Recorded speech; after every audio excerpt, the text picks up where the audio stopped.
Hey folks, how y'all doing today? JP, I'm in River Ridge, Louisiana. See, we got a sizable open air colony that actually built real close to the ground, which is kind of unusual for an open air colony to be this big and almost on the ground like this. Usually something like this would be off the ground, anywhere from 15 to 60 feet up. I removed several like that. I came by yesterday evening and I trimmed all the way around this thing, just to make it a little easier to get to the hive itself. So it probably won't be real pretty. I'm gonna have to, pull comb out and cut twigs and all this stuff. They kind of have taken over this bush, so there probably won't be much left of the bush when I'm done. But the idea is to, get them in my hive box behind me here, and I'll leave the box here. Hopefully we cage the queen and get them oriented, and over the next couple of days to make the hive box their new home, and I'll come by and pick them up one night. So hope y'all enjoy the video.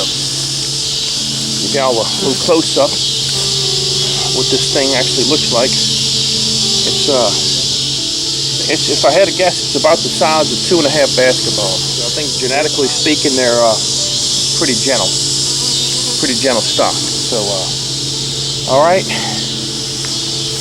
it looks like back here, see. Like I said, they just kind of took over this little part of this hedge here. So, all right, well, we're going to get into it. I'm going to light up the smoker.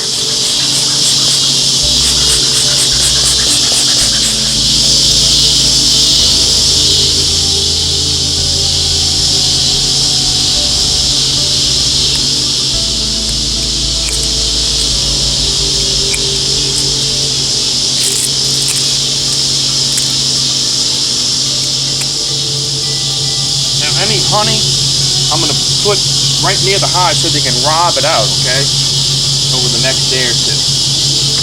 I just don't think we're going to have much useful comb here, folks. I mean, like I said, there's twigs all up in this thing. They took over this little shrub. So main thing is, get them oriented in this box, cage our queen, and then just make this their new home. Hey, you want to try some of the honey? Yeah.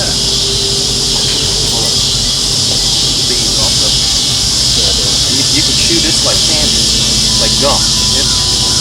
You'll just spit the wax out after you're done with it. Yeah. Take it over there. They might want to land on it. That's some good stuff. You eat the whole thing? I mean, you probably won't want to eat the wax. It's kind of like spent gum after you get the honey out. But it won't hurt you. Just beeswax. But I've never seen one this size close to the ground like that. Yeah, I know. When I told you, you were surprised. Yeah. They're like, 15 to 60 feet up. You're the one that I gave the card to. Okay. Yeah. We were at a gas station, I think, huh? You were driving up the where were we? The parking lot in Sam. Okay, there we go. Let me show you here. These would hatch out into male bees right here. See that right there? Oh yeah. See how they stick out? Yeah. See how these down here are flatter? Yeah. To the surface, the comb? And these would all be males. This is what we call a queen cup right here. If they wanted to, they could draw that out and make a new queen with that. So here's some worker brood right here. See?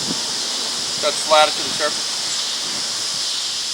I tell you what, I thought I might be able to get this done in a couple of hours, and I've been here about an hour and a half, I guess, this evening, somewhere in there, but I bet y'all need at least another 2-3 hours. So be back tomorrow morning, and we're going to kick at it and get them situated.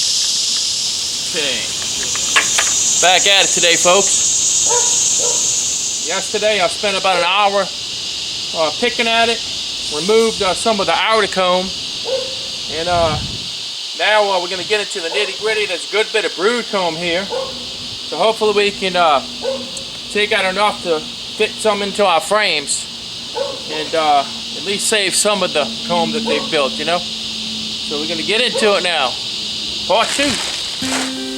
We're going to give them some smoke to run them up so that I can work from the bottom, try to get a section or two of the brood comb out. But I can't do it with them covering that brood, so I have to smoke them to run them up. You could use a bee vac on this, but not quite as fun. And really unnecessary.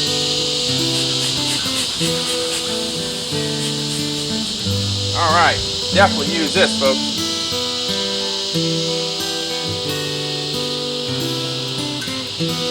Alright, these three should be fine. See how I do that? I just kind of jiggle the rubber band to the side and they'll move right out the way. So there we go. There's a section of brood comb. Alright? Great.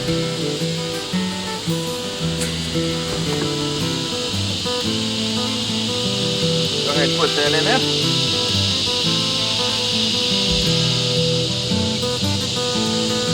Look at that. Look at that.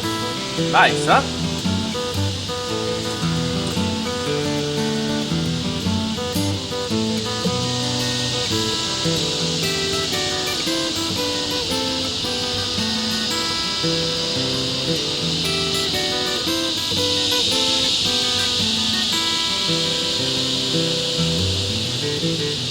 Alright, we're going to put this in now.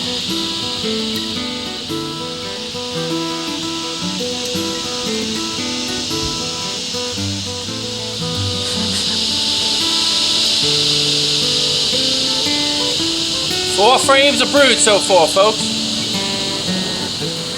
There's just so many bees. This thing's just is deceiving. When you look at it, you don't think there's that many bees, but there's a ton of them. So they need extra space. So as you can see, I got a lot of the comb out, and I'm gonna pick at it a little more. Then I'm gonna start getting a little aggressive and coming in on the backside and use some smoke and maybe even repellent. Try to force the bees in and see if we can't catch the queen and cager. So I think it's all downhill from here, but we got a little more work to do. A lot of bees. Look at them. Ton of them.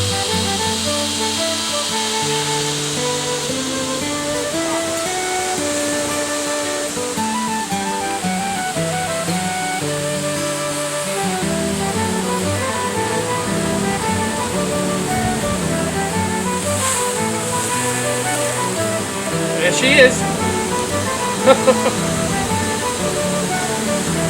Y'all not going to be able to see her in all this, but right here.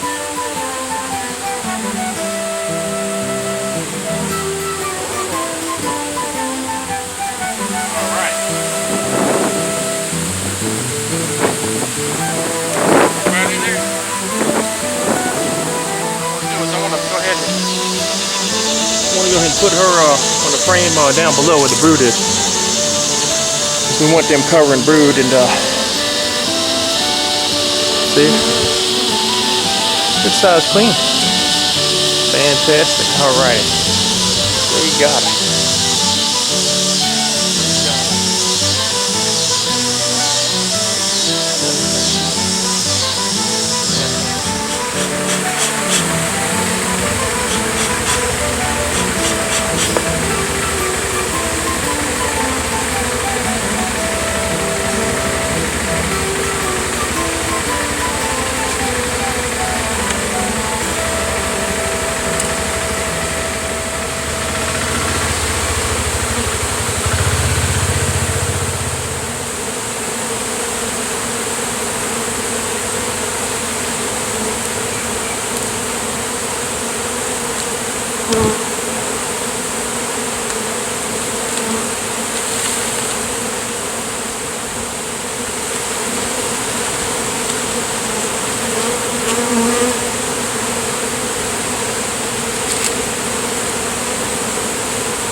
Alright folks, I hope y'all enjoyed this video. Big old open air colony that was attached to a section of offshoot of this bush right here.